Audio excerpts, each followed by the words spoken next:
وَأُوحِيَ إِلَيَّ هَذَا الْقُرْآنُ لِأُنذِرَكُم بِهِ وَمَن بَلَغَ، اور یہ بھی ان سے کہہ دو کہ اللہ نے مجھے قرآن وحی اس لیے کیا ہے تاکہ اس کے ذریعے میں تمہیں بھی ڈر سناؤں اور جس تک بھی یہ کتاب پہنچ جائے۔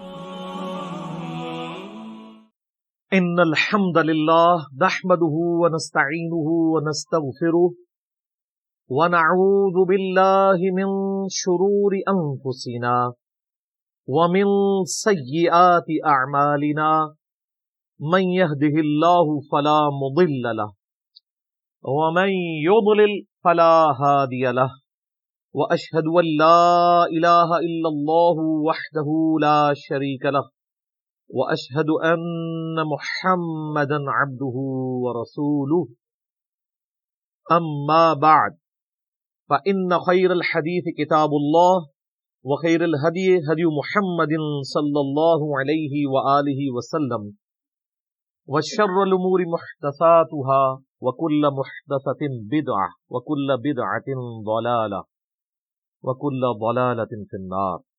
اعوذ بالله السميع العليم من الشيطان الرجيم، بسم الله الرحمن الرحيم، رب اشرح لي صدري ويسر لي امري واحلل عقدة من لساني يفقهوا قولي۔ بسم الله الرحمن الرحيم، ان اللہ وملائکتہ یصلون علی النبی یا ایہا الذین آمنوا صلوا علیہ وسلموا تسلیما۔ اللہم صل علی محمد وعلی آل محمد کما صلیت علی ابراہیم وعلی آل ابراہیم انک حمید مجید۔ اللہم بارک علی محمد وعلی آل محمد كما باركت على إبراهيم وعلى آل إبراهيم إنك حميد مجيد۔ اللهم ربنا آتنا في الدنيا حسنة وفي الآخرة حسنة وقنا عذاب النار، آمين۔ ربنا آتنا من لدنك رحمة وهيئ لنا من أمرنا رشدا، لا إله إلا أنت سبحانك إني كنت من الظالمين، حسبنا اللہ ونعم الوکیل، یا حی یا قیوم برحمتک استغیث، ولا حول ولا قوة الا باللہ العلی العظیم، آمین۔ الحمدللہ آج 5 جنوری 2020 کو سنڈے کے دن قرآن کلاس نمبر 11 میں ہم سورۃ البقرہ کی آیت نمبر 27 سے آنورڈ سٹارٹ لیں گے۔ الحمدللہ ہماری یہ 2020 کی پہلی کلاس ہے آج۔ پچھلی دفعہ گفتگو کنکلوڈ ہوئی تھی آیت نمبر 26 کے اوپر، جس میں اللہ تعالیٰ نے قرآن حکیم پر اٹھائے جانے والے ایک اعتراض کو ایڈریس کیا تھا کہ لوگ قرآن پر یہ اعتراض کرتے ہیں، اس زمانے کے لوگ اور آج بھی جن لوگوں کے دماغ میں کیڑا ہے، کہ اللہ تعالیٰ نے جو قرآن حکیم میں مچھر کی یا مکڑی کی یا مکھی کی مثالیں جو بیان کی ہیں، تو اس سے مقصد کیا ہے؟ یہاں تو مچھر کا ذکر ہے، اس سے پہلے مکڑی اور مکھی کی مثال آ چکی تھی۔ مکڑی کے نام پہ تو پوری سورت ہے، سورۃ العنکبوت۔ کافروں کے ایمان کو مکڑی کے جالے سے تشبیہ دی گئی تھی، اور مکھی کی مثال آئی تھی سورہ الحج کے اندر، کہ جن لوگوں کو اللہ کے سوا یہ لوگ مشکل کشا سمجھ رہے ہیں، معبود سمجھ رہے ہیں، ان کی تو اتنی سخت بھی نہیں ہے کہ وہ مکھی اگر ان سے کوئی چیز لے کر اڑ جائے تو اس سے واپس لے سکیں۔ ایک مکھی بھی پیدا نہیں کر سکتے اور نہ مکھی کی چوری کردہ شے کو واپس لے سکتے۔ تو کافروں نے اعتراض کیا کہ اللہ تو اتنا بڑا ہے، اللہ تعالیٰ تو اتنا بڑا عالم ہے، تو وہ کیوں مثالیں ایسی بیان کرتا ہے چھوٹی چھوٹی؟ اس پہ اللہ تعالیٰ نے فرمایا تھا کہ اللہ تعالیٰ اس بات سے حیا محسوس نہیں کرتا کہ وہ مچھر یا اس سے بھی کسی حقیر چیز کی مثال بیان کرے، کیونکہ اللہ کا مقصد کسی کے اوپر علم کا روب ڈالنا نہیں ہے بلکہ بات کو سمجھانا ہے۔ اور پھر ساتھ ہی اللہ تعالیٰ نے ٹونٹ کے طور پہ یہ بات کی کہ یہ ہم اس لیے مثالیں بیان کر رہے ہیں کہ تاکہ اہل ایمان جو ہے وہ تو اس کو قبول کر لیں گے، ان کے ایمان میں اضافہ ہوگا۔ اللہ تعالیٰ اس طرح کی مثالوں سے بہت سے لوگوں کو ہدایت دیتا ہے اور بہت سے لوگوں کو گمراہ کرتا ہے۔ اچھا، یہ آیت لوگوں نے پکڑی ہوئی ہے